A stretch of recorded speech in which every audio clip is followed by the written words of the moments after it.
बहुत समय पहले की बात है।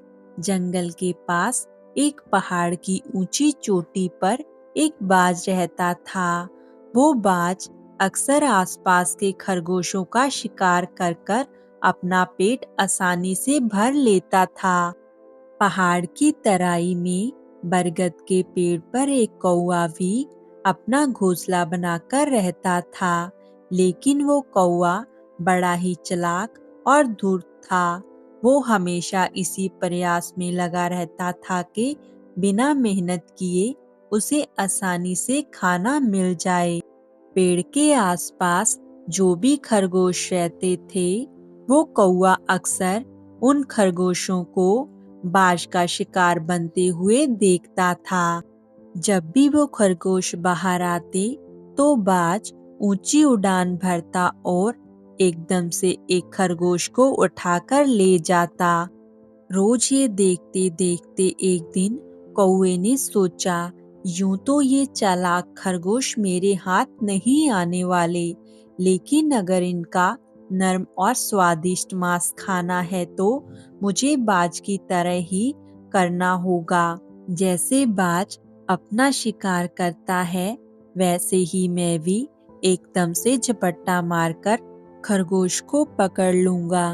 अगले दिन कौवे ने भी एक खरगोश को दबोचने की सोच रखकर अपनी योजना को पूरा करने की बात सोची और ऊंची उड़ान भरने की पूरी कोशिश की।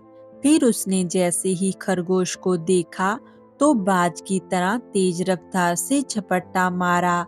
लेकिन कौवा तो आखिर कौवा ही था, उसका और बाज का क्या मुकाबला। तेज खरगोश ने उसे देख लिया और झटपट वहां से भागकर चट्टान के पीछे छिप गया।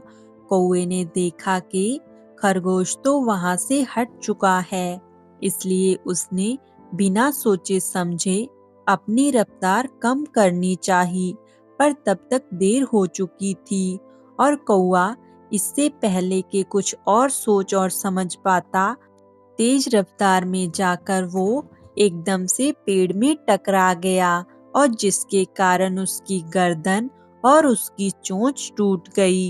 वो दर्द से तड़फ उठा और गंभीर रूप से घायल हो चुका था। ये देखकर उसे एक सबक मिल चुका था कि यूं बिना सोचे समझे नकल करना गलत है, इसका नतीजा गलत ही निकलता है। कौवा बेचारा 2 दिनों तक दर्द से तड़पता रहा और उसके बाद उसने अपनी जान गंवा दी। इस कहानी से हमें ये सीख मिलती है कि नकल करने के लिए भी अक्ल चाहिए।